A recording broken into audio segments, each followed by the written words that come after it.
most of us have home offices. Most of us run our businesses out of our home. And so, but we still need a virtual team to support us as we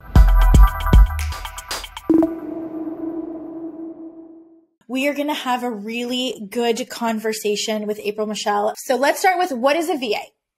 So first of all, the unsexy definition of a VA is literally anyone who provides virtual support services to a business or business owner. So literally anything that you would have an in-office assistant do, pretty much a virtual assistant could also do, especially if you're running an online business. Most of us have home offices. Most of us run our businesses out of our home. And so, but we still need a virtual team to support us as we scale or grow. And so that's a virtual assistant is usually the very first hire that a business owner will make, especially as they're looking to grow or scale their business. And it's not just online business owners that utilize virtual assistants. Even some brick and mortar businesses do as well.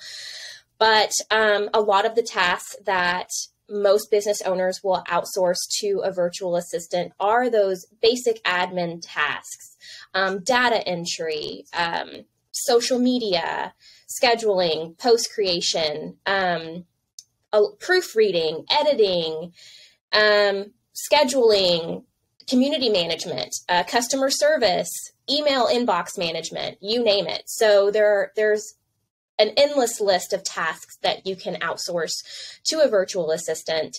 Normally, I tell business owners that ask me this, well, what can I give to my virtual assistant? I'm like, well, first of all, make a list of literally everything that you do every day in your business. So basically your SOPs, your standard operating procedures. Keep a list of keep a record of how long it's taking you to perform those tasks. Also, think about how much money do you make when you actually work with clients. So whenever you are your highest value offer, whenever you're working with clients. So say it breaks down to, $200 an hour for you to work with clients.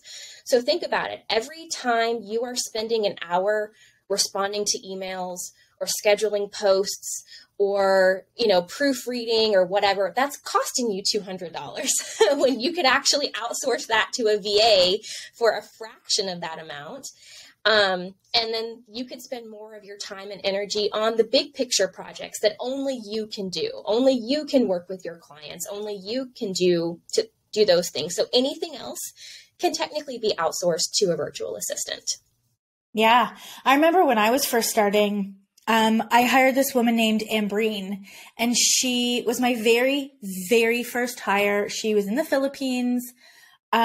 She was amazing, and she stayed with me for a long time. And actually my second hire, her name is Eloisa. She's been with me the longest out of anybody, even Laura, Jessie. She's worked with me now for 7 years, and she also lives in the Philippines, and she's amazing. And she helps build all of our funnels on the back end.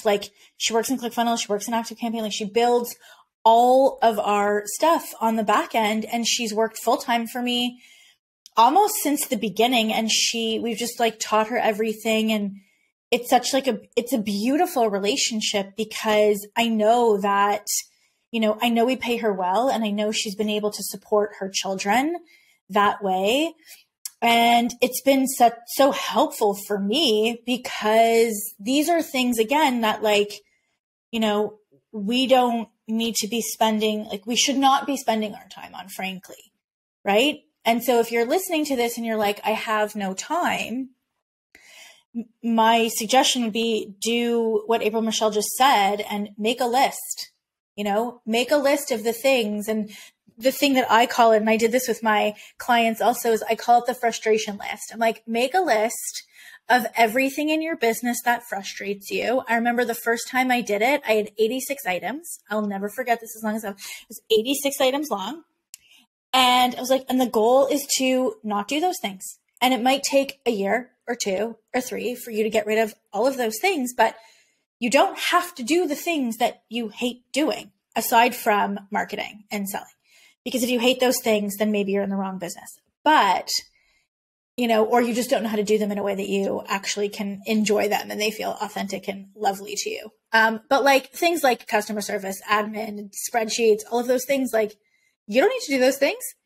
And oftentimes a lot of business owners, because it's easy for them to hide behind the computer and it's easy for them to hide, and do that busy work. And they think, oh, I'm so busy working in my business.